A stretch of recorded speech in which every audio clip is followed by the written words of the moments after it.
Football at 4 is powered by the Inside the Birds podcast. It's brought to you by Bet365. Whatever the sport, whatever the moment, it's never ordinary at Bet365. Geoff Mosher from the Inside the Birds podcast is here, and you have a team that is 6-2, and they're entering a Dallas week here. And, Jeff, it seems that the main conversation is the discourse and disconnect the fans seem to have with the head coach, Nick Sirianni. As we move on to Dallas week here, what do you think is the disconnect between fans and Nick Sirianni? If there even is one? Is he more popular than I'm giving him credit for?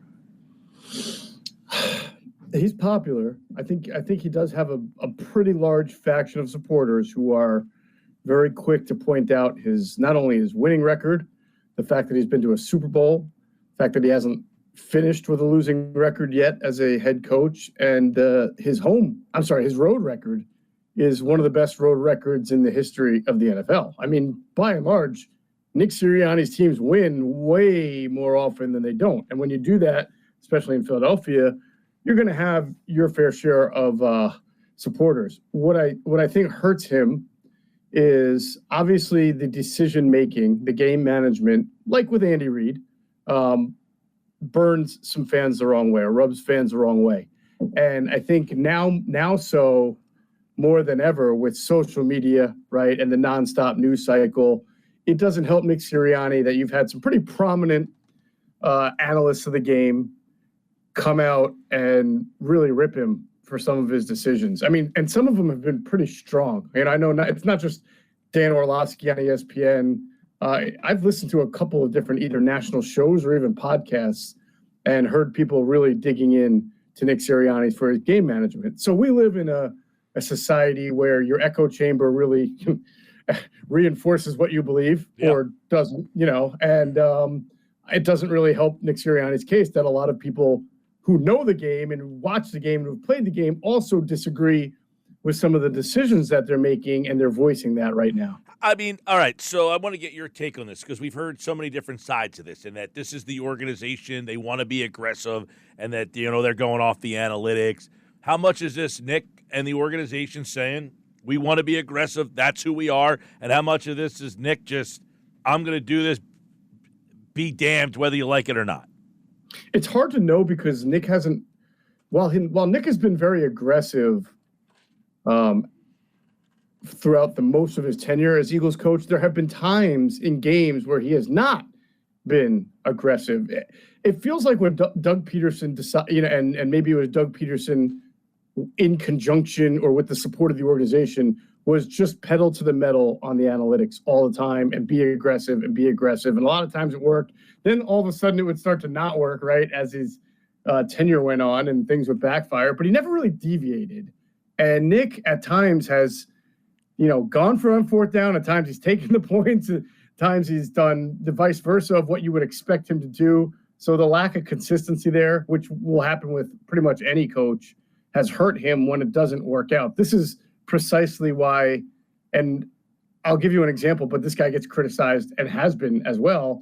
But Kevin Cash, the manager of the Tampa Bay Rays, has always said the reason why he does everything by the analytics book is to take the gut instinct out of it, right? Is to make sure that every decision he's making has some kind of scientific analysis or data that justifies making the decision, right? But guess what?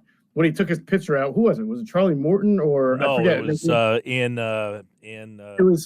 it was Snell, Blake Snell. Right? Guess what? He was criticized for it, even because Snell was pitching great, even though he had one of the best bullpens in baseball that year, and that's what they were used to. So you can't avoid the criticism whether you're 100% analytics, 100% gut, or 50-50.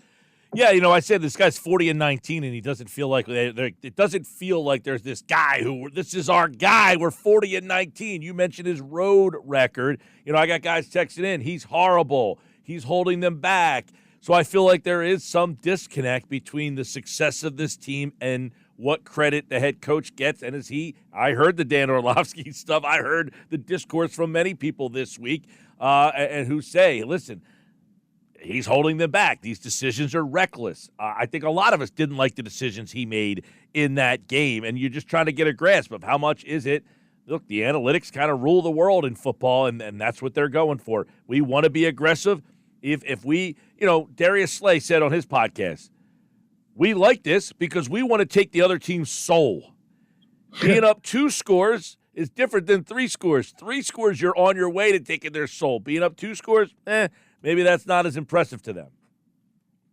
Yeah, I'm sure there's 1,000 different ways to look at it. I would say, I think we talked about this the other day, when you're in the second half, third quarter, late, I think, and the other team has come back and it's a 1-possession game and you have the chance there to put points on the board and make it a 2-possession game, the data would tell you that you're going to give yourself a better chance to win because now you're up by more than a possession with less time on the clock against an offense that only had 200 yards and 250 yards the entire game. So at the third quarter, they'd even gotten to that point yet. So I would say that's just smart football, and who cares what kind of message you're sending about how aggressive you are. You're just trying to win the damn game, right? So everybody's going to look at it and have a different opinion. I do think this, Mike. I think whereas, Andy Reid took a team after his first year, wasn't a great year first year, but then bam, by year 2,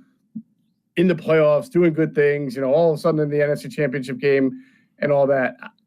I think everybody realized that Andy was doing a wondrous job with Donovan McNabb and an offense that really didn't have a whole lot of playmakers outside the quarterback. You go back to the Charles Johnson days and the who else was on the receivers on that team? Just wasn't great, right? And I think Nick Torrance Small, man. Don't sell him short. Small, right.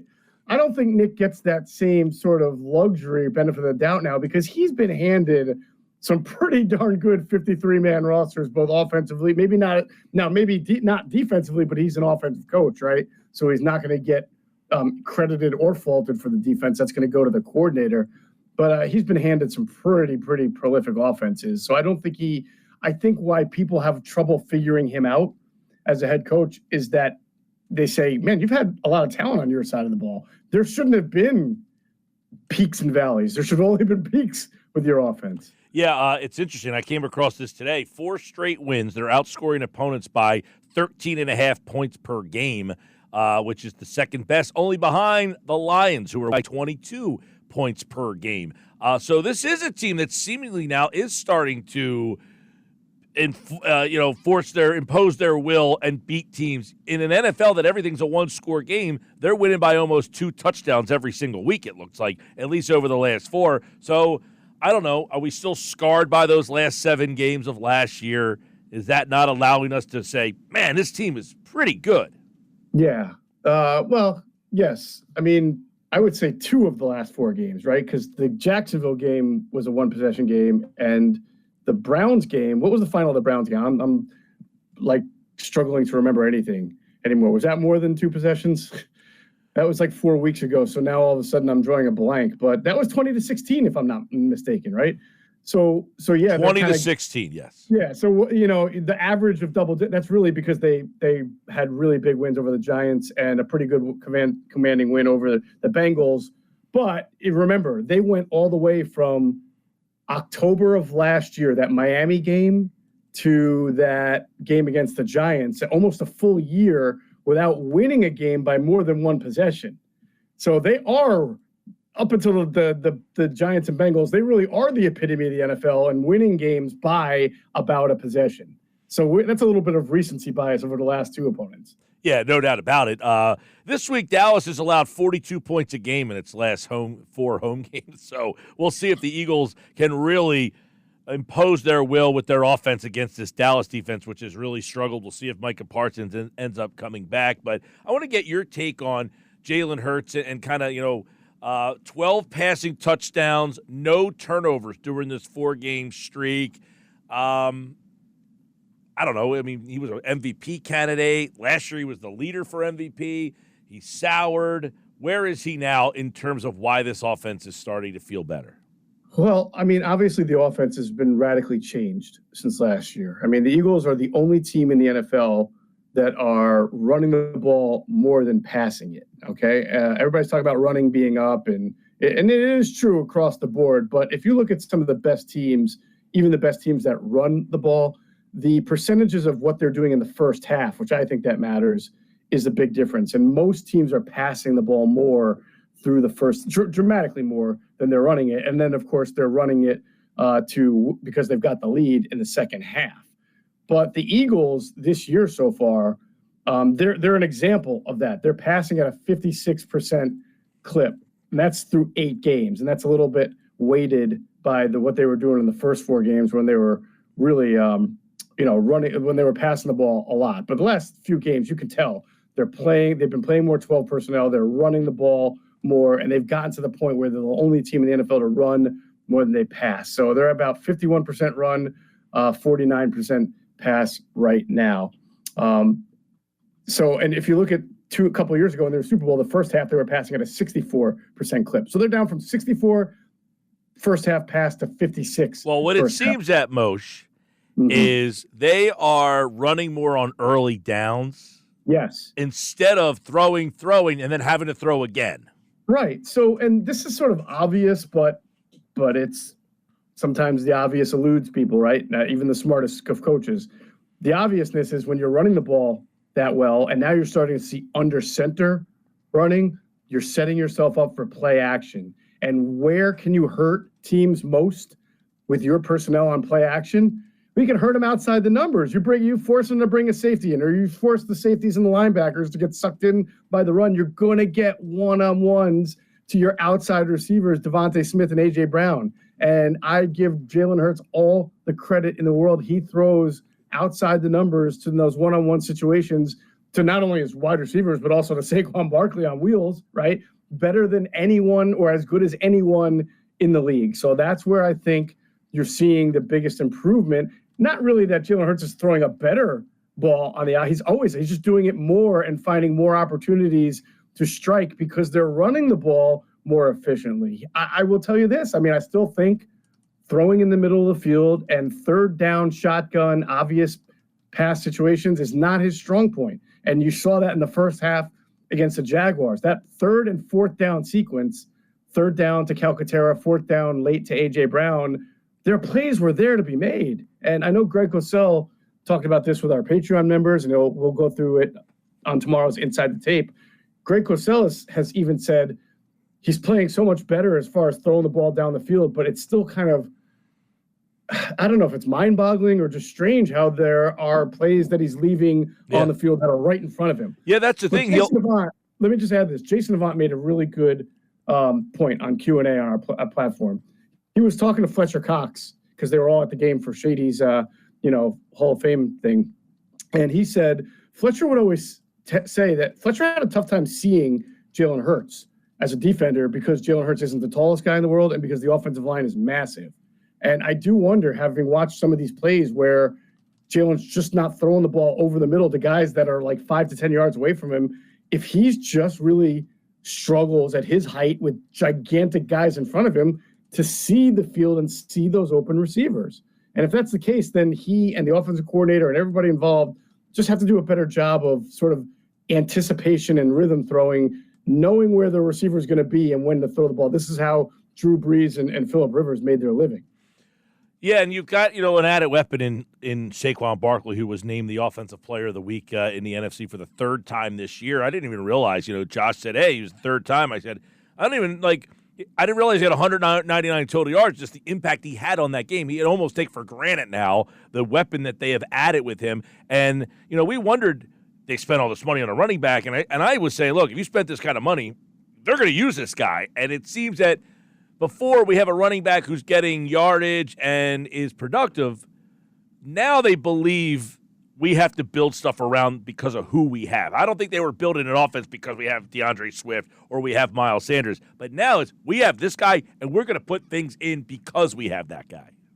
Yeah, I would say in the past you saw games where the running game became the option because the matchup, remember was it last year, week 2? DeAndre Swift didn't touch the ball at all in week 1, and then all of a sudden against the Vikings, they're playing these really weird light fronts with just linebackers on the line of scrimmage and 2 linemen. So they ran the ball DeAndre Swift 28 times that game, and he had this huge game. But again, I don't know that they went in knowing that that's what Brian Flores was going to try to do. They always seem to go into the game wanting to throw against secondaries, which are usually not very good in the NFL when you have great weapons. And then they decide at times, nope, you know what, the running game looks really good today.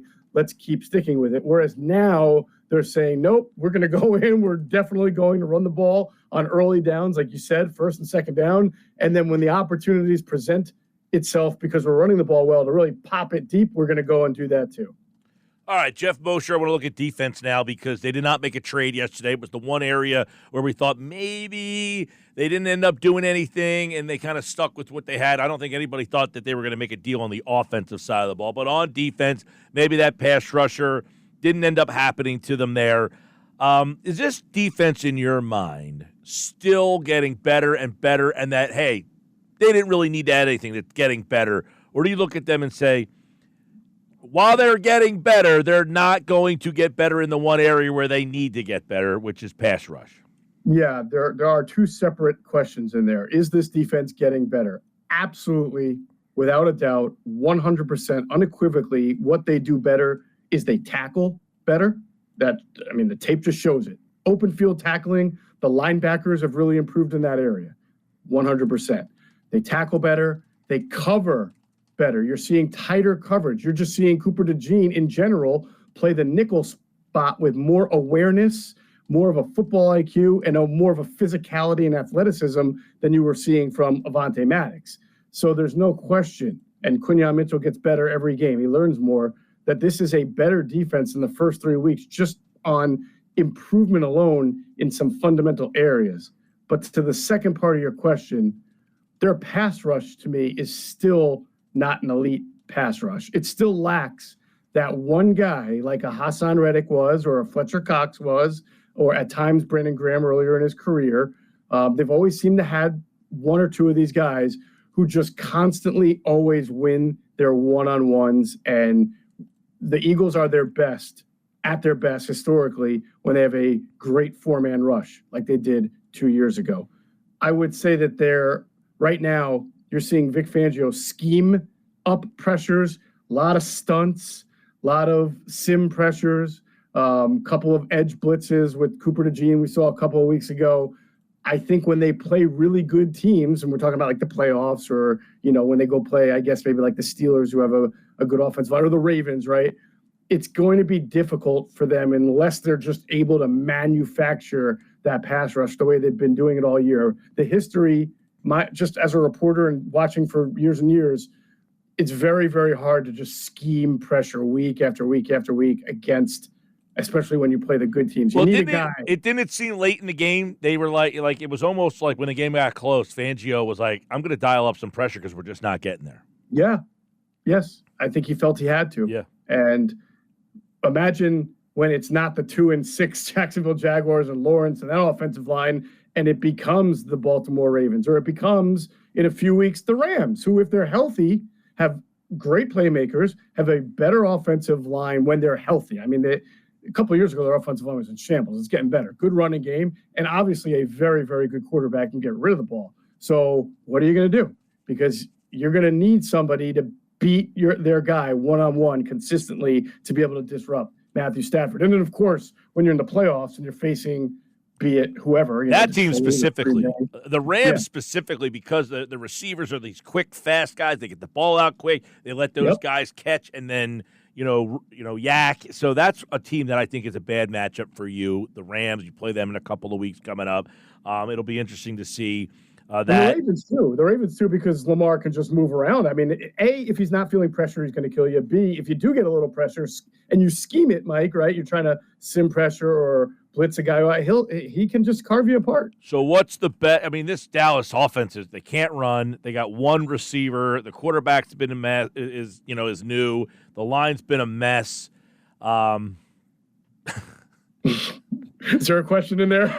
I'm trying to see where this offense in your mind might give them problems, if at all, because it's another game where you're right. I don't know what to take away if they dominate this Dallas offense. I think that's just listen. I think the takeaway would be you finally went down to Dallas and won a game. It's been a while. 6 straight. It's been a long, long time. Might as well get that. Just like it had been. How long since they beat? Who did they beat this year? Cincinnati. They never beat Cincinnati. them. Right. And then a couple of years ago, they went out to Denver. The Super Bowl year, right? And they went out and beat Denver for the first time in 20 years. Just go get yourself a win in Dallas, because that's the one win that an Eagle fan won't care about the style points, right? As long as you go down and win in Dallas, you're fine. The point, I think, Mike, is we all know if you're just looking at this objectively and you're a smart guy or a smart girl, you're looking at the schedule saying, you know what?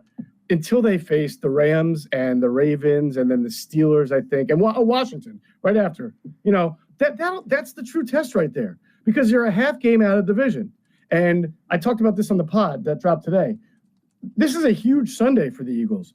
Go down and beat Dallas, because the Washington, the Commanders, who are ahead of you by a half game, have to play the Steelers. That's a tough game for them. So if they lose, you win, you get a jump there, and you're in first. Well, I guess you're in first place until bam. Then you play each other on Thursday night, and then you have a chance to extend that lead to a game and a half. If you lose to Dallas, or if you win and Washington wins, then it really comes down to these two games starting Thursday, and then the game of Christmas week, right, between you and Washington. Because when the Eagles play the Rams and the Ravens back to back, I forget who Washington plays. I don't have it in front of me, but it's really easy. This week? It's like a cake.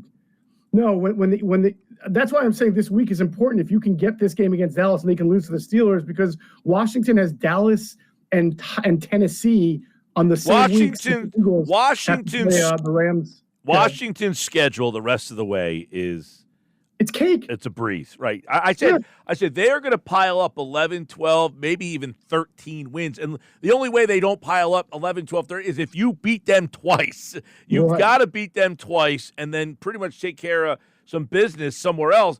This week here, you need Pittsburgh to win this game for you, I think, if you want to.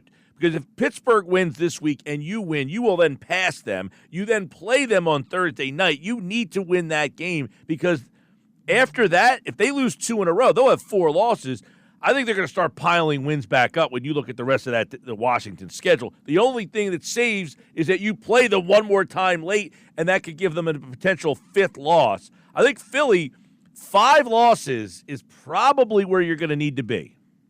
I would agree with you. And when you've got Rams, Ravens, then you get the layup against the Panthers, and then Steelers, Commanders again. That's a tough 5-game stretch. If you go 3-2 in that stretch, you still have to worry about Washington again, the Steelers game notwithstanding. They have the Cowboys week 12, the Titans week 13, the Saints week 15 after a week 14 bye, and then they'll end the year on the Cowboys. So you really have to make up. You gotta beat Washington and not have a rough stretch in that 5-game patch that I just mentioned. Geoff Mosher from the Inside the Birds podcast and, of course, InsideTheBirds.com. Always on a Wednesday here, a little football at 4. So now we started to get in the nuts and bolts of this season and this game. This Dallas defense is a disaster as well. It's pretty fun to talk about how bad this team is for once. Generally, you go in, and now if you lost this game, that would be a disaster. Oh, man, I don't want this. It'd be a rough week. Is Parsons? You wouldn't have much time to think about it, but man, if you lost this game and Washington beat the Steelers, forget it, Mike. There's going to be a lot of negativity. And listen, if is Parsons coming back? Do we know that yet? Today is their practice day. We have to see if he gets out on the field. I mean, even if he does, that's not a guarantee. So I haven't been able to see if he's been on the field today or not. All right. Well, the signs looked encouraging for him to be able to be out there. So. Their defense has been a mess. They can't get pass rush. He hasn't been on the field. Lawrence hasn't been on the field. He was back at practice today, Josh tells me. So it's at least trending there. So all these teams that have been beating up on them, they've been doing it without Lawrence and Parsons. They might get at least one of them back. But, man, you've got to get this one this week, and that sets up for that. By the way, Dallas Goedert, we'll see how the week goes for him. He does say he expects to play but needs to find out how that hamstring holds up. You've, of course, got A.J. Brown. We're going to be keeping our eyes on that, and we'll do that right here on Football at 4 throughout the week. Geoff Mosher, everybody, here on the Sports Bash. Thanks, bud. All right, Mike. Talk to you soon. Yeah, man. Geoff Mosher, of course, football at 4 here on the Sports Bash Live on 97.3 ESPN, the 97.3 ESPN free mobile app.